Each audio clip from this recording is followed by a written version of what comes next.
house! Do you hear me? Away! I didn't do anything. Don't lie to me! Don't you dare lie! You think I don't see what you're up to? I don't know what you're talking about. Look at her! I swear Look at her! You ever come near him again? Give her to me. The voice was soft, too soft for someone standing in Aisha's doorway at dawn. Before she could react, the woman stepped closer, eyes fixed on the baby in Aisha's arms, as if she had some unspoken claim. The neighborhood was silent, every porch still, every window watching. Aisha couldn't understand why her legs trembled, until she realized the woman wasn't asking. She was deciding, and in Willow Creek, decisions like hers had been ignored for far too long. This is the story of a mother, a baby, and a neighbor who crossed an unthinkable line. Welcome, story lovers. Where are you watching from? Hit the like button and drop your city name in the comments so we can see how far our story travels. Aisha Daniels had always believed in quiet mornings, the kind where sunlight eased through the blinds, warming the crib beside her bed as her newborn daughter Nia stirred softly. Life in the Willow Creek subdivision wasn't perfect, but it was predictable. Aisha appreciated predictability. After years of working double shifts at the community clinic, she had finally saved enough to move into her own home. In this small but cozy townhouse, she planned to raise her child in peace. The neighborhood is claimed to be welcoming, a place where everyone looks out for one another. At least, that's what the HOA brochure promised when she signed the papers. Tree-lined sidewalks, manicured lawns, and neighbors who waved from their porches. On the surface, it all looked like the beginning of a beautiful chapter.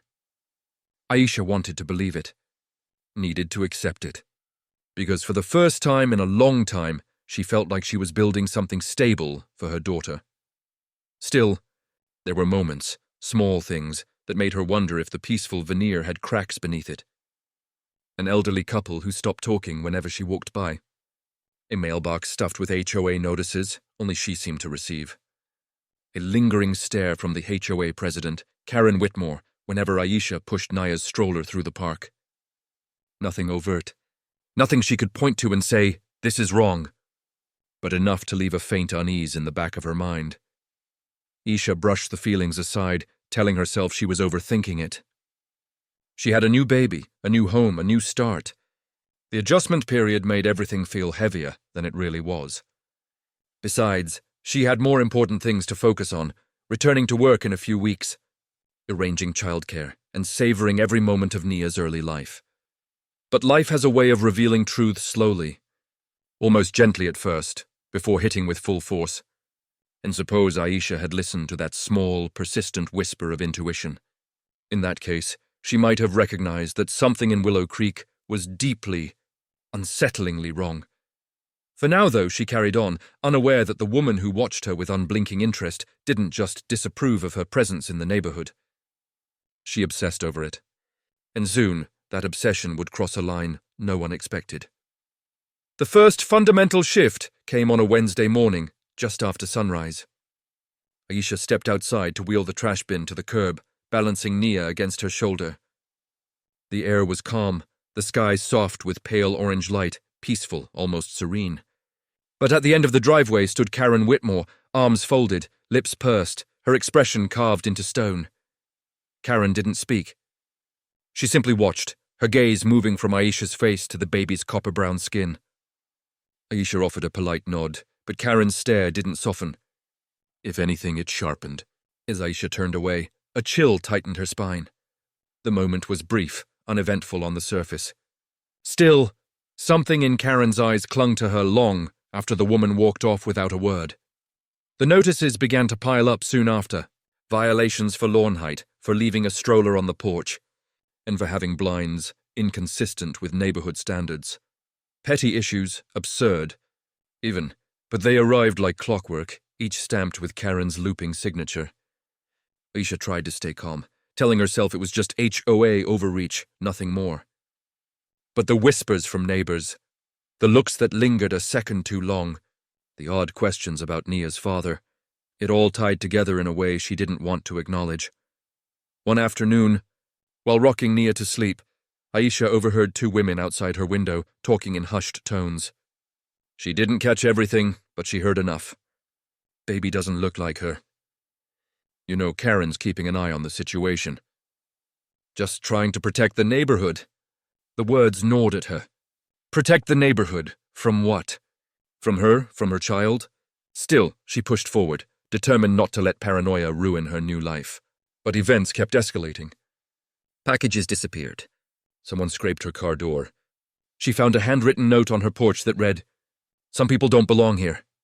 She reported it to the local police, but they shrugged, saying it was probably kids messing around. Aisha didn't believe that for a second. Then came the incident at the neighborhood meeting. Aisha attended, hoping to resolve the constant notices and find some semblance of fairness.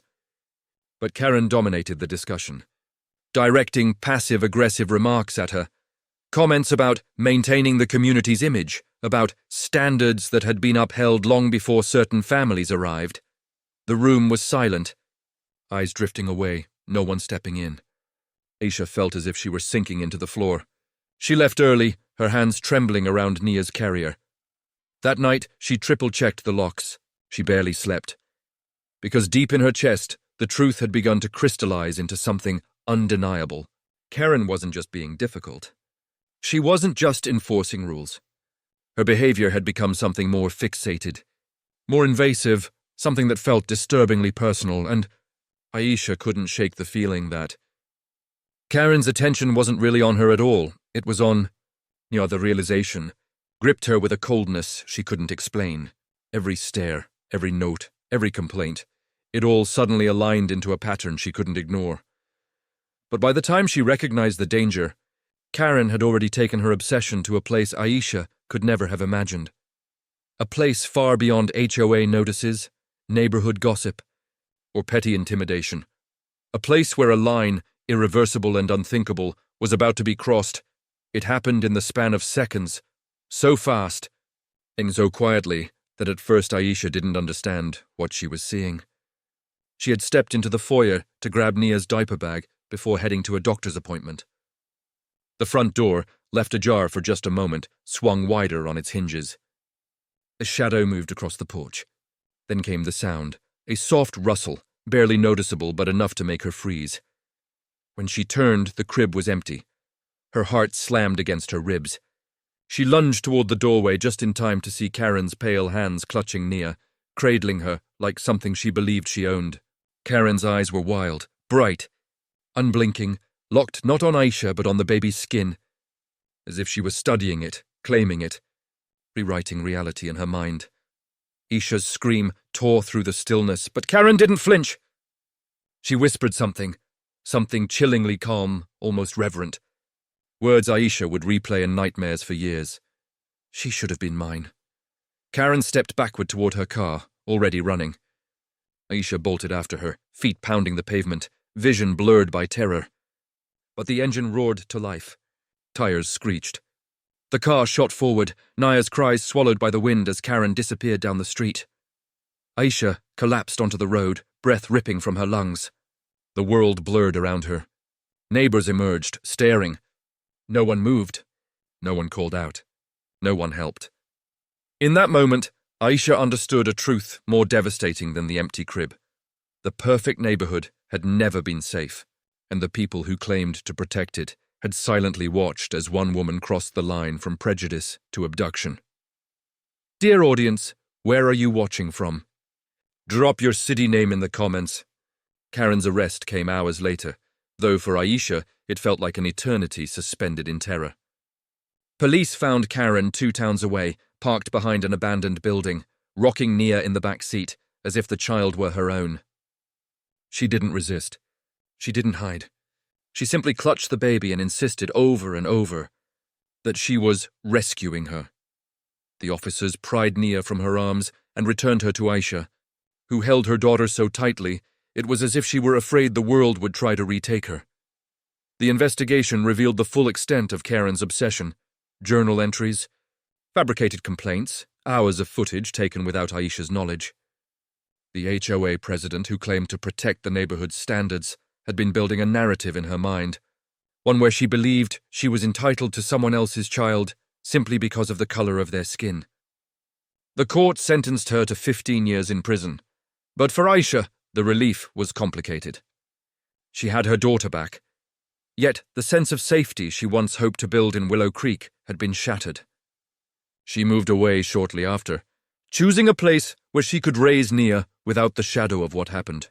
Still, the incident lingered, not just as a personal trauma, but as a reminder of something far larger.